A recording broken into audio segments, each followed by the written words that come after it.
Et bonjour les amis. Alors aujourd'hui je voudrais vous parler un peu de mes gilets de sauvetage. Parce qu'il m'est arrivé des trucs avec mes gilets de sauvetage et je voudrais vous le partager pour que ça ne vous arrive pas à vous et que vous fassiez attention. Donc j'avais ces deux gilets de sauvetage qui sont vraiment superbes. Voilà, ça se met comme ça, hyper léger, hyper confortable, ça gêne pas dans la nuque. Et vraiment,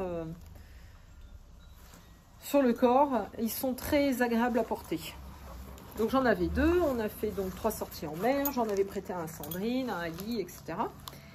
Mais je les ai absolument pas vérifiés. Et en fait, la vérification est très simple et j'aurais pu la faire seule. D'abord, j'aurais pu constater qu'il n'y a pas de petite poignée qui sortait. Sur votre gilet de sauvetage, vous avez, sur ce type de gilet, un mode de déclenchement automatique et un mode de déclenchement manuel.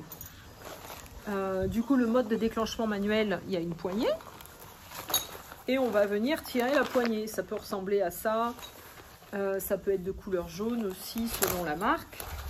Et donc, il faut penser à ouvrir en fait ici le scratch pour faire sortir la poignée. Comme ça, si vous voulez déclencher le gilet par vous-même, il vous suffit de tirer sur la poignée. Ça, c'est la première chose. Deuxième chose, si j'avais ouvert mon gilet, j'aurais pu constater que le déclencheur, alors le déclencheur, c'est cette partie-là qui est jaune et qui va déclencher automatiquement la percussion de la cartouche de gaz qui est à l'intérieur du gilet. Là, une cartouche de gaz. Du coup, mon déclencheur sur mes gilets, il y était, mais il tenait plus parce que à l'emplacement, le plastique ici est complètement, il a mal vieilli, il était complètement bouffé. Et donc, le déclencheur, il tenait par l'opération du Saint-Esprit. Je l'ai ouvert juste pour regarder à l'intérieur. Regardez ça. Il est mort en fait. C'est même pas la peine. Alors, je vous montre. Là, j'ai carrément la cartouche qui est tombée. Ils sont morts en fait. J'ai deux gilets comme ça. Les deux sont morts. Du coup, le gilet n'aurait pas fonctionné. Il n'aurait pas été opérationnel. Je m'en suis rendu compte parce que j'ai voulu voir comment c'était fait avant de l'amener en réparation. Et du coup, j'ai pas pu faire réparer et mes deux gilets sont morts. Ils sont plus utilisables, ces deux-là. Alors, j'avais d'autres gilets. J'avais ces deux-là qui, eux, sont en bon état. En revanche, ils sont limités. Alors, c'est écrit sur une étiquette. Ici, il y a écrit qu'ils sont limités à 1,30 m et 50 kg. Donc, ce ne sont pas des gilets d'adultes. Le déclencheur, c'est une pièce qui se contrôle et elle n'est valable qu'un certain temps. Là, sur celui-ci, par exemple, normalement, il y a une date. Voilà, en 2012, il était périmé. Il y a un insecte qui essaye de rentrer dans mon nez. Voilà. Donc, je vous montre. Il périmait en 2012. Donc, il est plus valable. La pièce, elle coûte 35 € à l'Uship. Alors, je l'ai vu sur Internet à 10 € de moins. Dans des sites, j'ai oublié le nom. Enfin, si vous cherchez sur Internet, vous pouvez peut-être la payer un peu moins cher. Généralement, dans ce type de déclencheur, il fonctionne avec la pression. Ce modèle-là fonctionne avec la pression. Ça veut dire que vous êtes à la surface, il y a une certaine pression atmosphérique. Et si d'un coup vous tombez dans l'eau, avec la pression de l'eau, la pression va être plus forte. Et du coup, l'appareil va capter cette différence de pression. Et il va percuter la cartouche de gaz qui est à l'intérieur. Et qui va donc ouvrir complètement. Ça va gonfler la chambre jaune là. Elle va se gonfler. Et ça va pousser les scratchs et ouvrir le gilet. Du coup, il faut penser à regarder sur le déclencheur à quelle année il périme. Si le vôtre est périmé, faut simplement aller en racheter un autre. Vous pouvez le changer vous-même. Alors avec le tournevis, il faut simplement lever le coin ici et vous le faites pivoter d'un côté ou de l'autre. Ça dépend comment sont faits les petits crans. Si ça ne marche pas d'un côté, vous essayez de l'autre.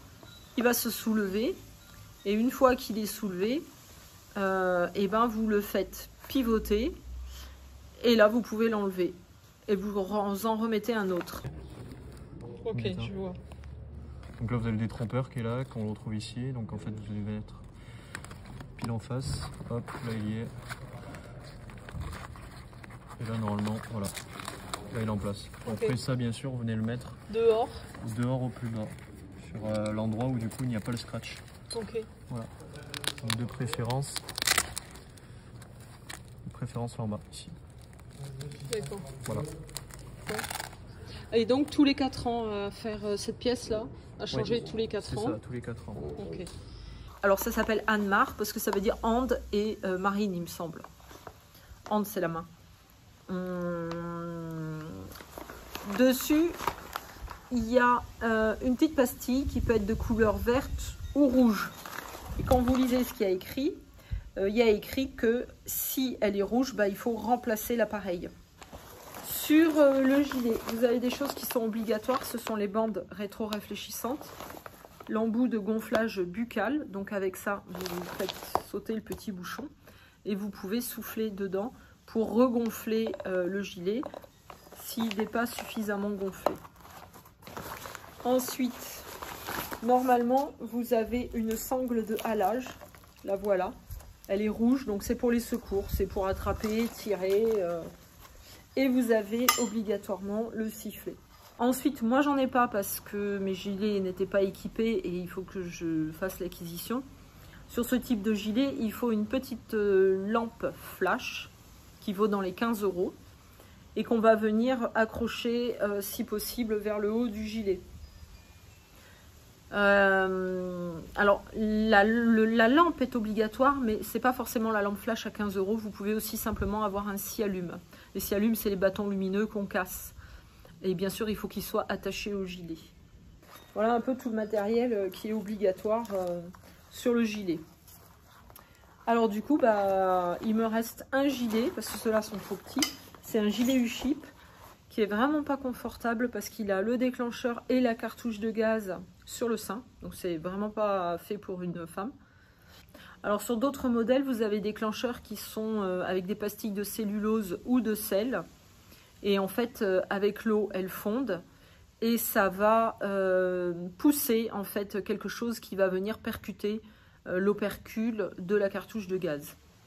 Alors il faut savoir aussi que les gilets, alors surtout s'ils sont avec une cartouche de cellulose, enfin un déclencheur de cellulose ou de sel, il faut les stocker à l'abri de l'humidité parce qu'à force, s'il est tout le temps stocké à l'humidité, bah, la pastille de cellulose ou de sel, elle prend l'humidité et le gilet risque de déclencher de manière intempestive. Par exemple, vous êtes à bord, vous prenez une vague, la cartouche, le déclencheur est tellement déjà saturé que le gilet va percuter.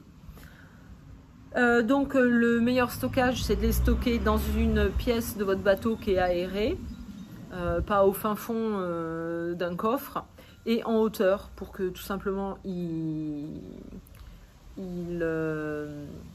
sèche, il s'aère, et d'éviter les chocs dessus, c'est-à-dire de les balancer comme ça, parce que le déclencheur, bah, vous l'abîmez. La réglementation impose aux plaisanciers des gilets de 150 décanewtons minimum. Alors pourquoi? Bah parce que souvent un plaisancier il est habillé et s'il tombe à l'eau, le poids de ses habits avec l'eau, ça le rend plus lourd. Et c'est pour ça qu'on impose une flottabilité minimum au gilet de 150 décanewtons. Imaginons que vous soyez au pôle Nord avec des habits très épais. Il faudrait un gilet avec par exemple 180 newtons pour compenser le poids de vos habits.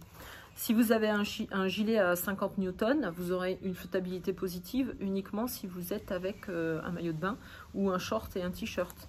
Mais si vous avez une doudoune, des bottes, un pantalon et tout, vous n'aurez pas de flottabilité positive.